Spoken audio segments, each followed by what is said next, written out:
Quinta catequese: o significado da solidão original do homem. Na última reflexão do presente ciclo, chegamos, a partir das palavras do livro do Gênesis, a uma conclusão preliminar sobre a criação do homem como macho e fêmea. O Senhor Jesus referiu-se a essas palavras, ou seja, ao princípio, em seu diálogo sobre a indissolubilidade do matrimônio. Entretanto, a conclusão a que chegamos não termina ainda a série de nossas análises. Devemos, de fato, reler a narração do primeiro e do segundo capítulo do livro do Gênesis num contexto mais amplo, que nos permitirá estabelecer uma série de significados do texto antigo a que Cristo se referiu. Hoje, refletiremos, portanto, sobre o significado da solidão original do homem. As seguintes palavras do Gênesis nos dão diretamente o ponto de partida para tal reflexão. Não é bom que o homem, macho, esteja só, vou fazer-lhe um auxiliar que lhe corresponda. É Deus Javé que pronuncia estas palavras. Elas fazem parte da segunda narrativa da criação do homem e, portanto, provém da tradição javista. Como já recordamos precedentemente, é significativo que no texto javista a narrativa da criação do homem, macho, seja uma passagem por si só completa, que precede a narrativa da criação da primeira mulher.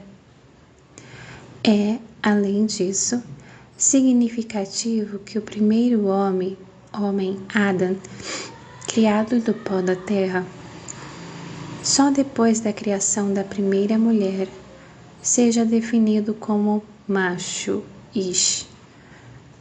Assim, portanto, quando Deus Javé pronuncia as palavras a respeito da solidão, refere-as à solidão do homem, enquanto tal, e não só a do macho. É difícil, porém, só com base neste fato, chegar a conclusões de maior alcance. Apesar disso, o contexto completo dessa solidão de que fala Gênesis 2:18 pode convencer-nos que estamos lidando com a solidão do homem, macho e fêmea, e não apenas da solidão do homem macho, causada pela falta da mulher. Parece, por conseguinte, com base no contexto inteiro, que esta solidão tem dois significados. Um derivado da própria natureza do homem, isto é, da sua humanidade, o que é evidente na narrativa de Gênesis 2, e o outro derivado da relação entre macho e fêmea. E, de certo modo, isso é evidente com base no primeiro significado. Uma análise detalhada da descrição parece confirmá-lo.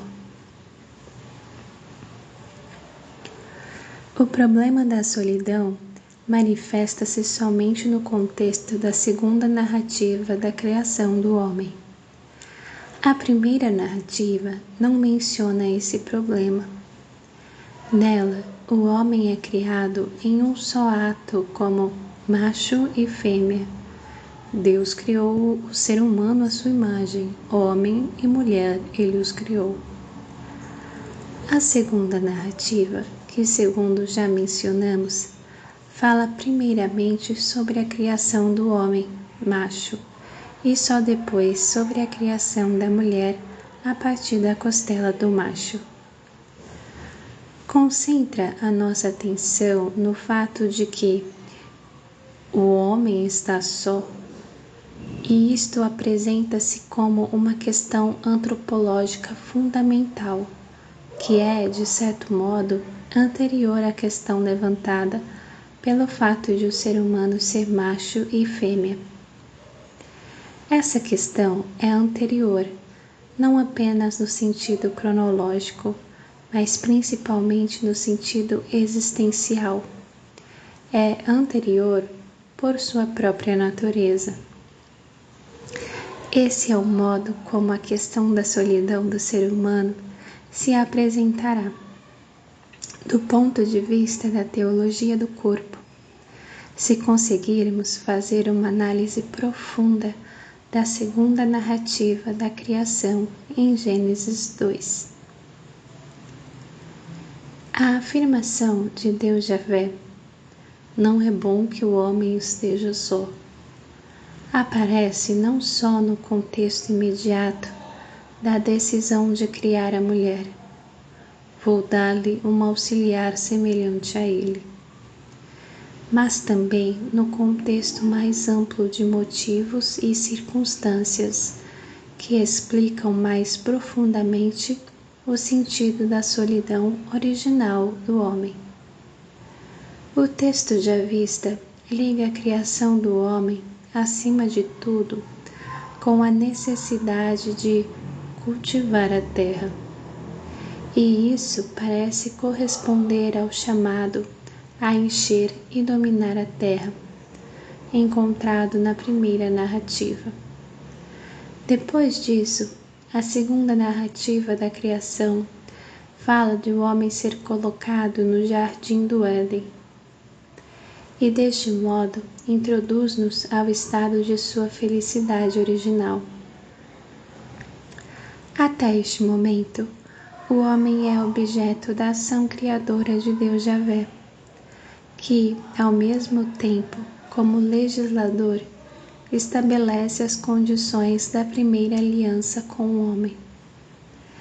Este ato divino já sublinha a subjetividade do homem.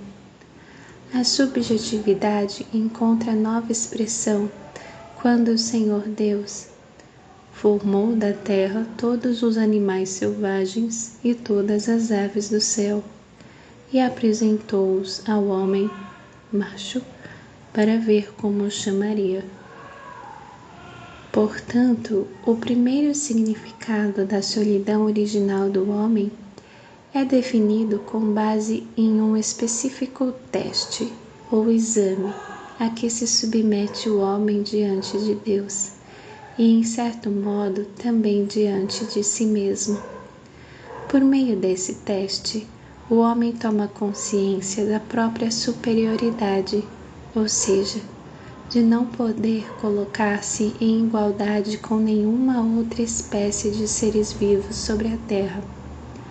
Na verdade, como diz o texto, o homem impôs os nomes dos animais, de modo que cada ser vivo teria um nome que o homem lhe desse.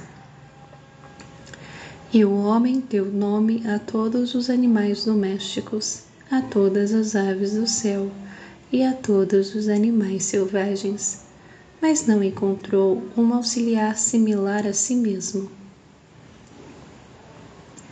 Toda essa parte do texto é, sem dúvida, uma preparação para a narrativa da criação da mulher.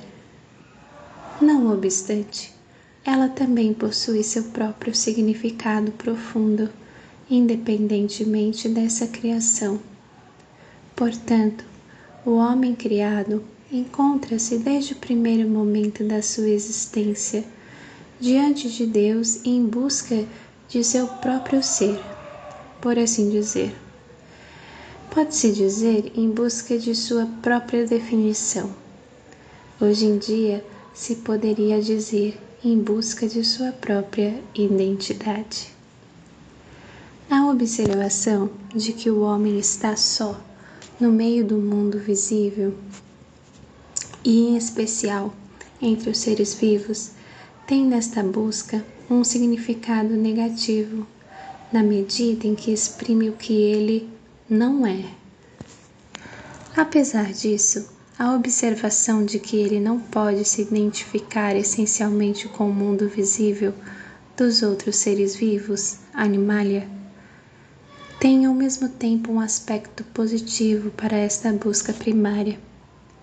Mesmo não sendo essa observação uma definição completa, constitui todavia um dos seus elementos. Se aceitamos a tradição aristotélica, na lógica e na antropologia, seria necessário definir este elemento como genus próximo.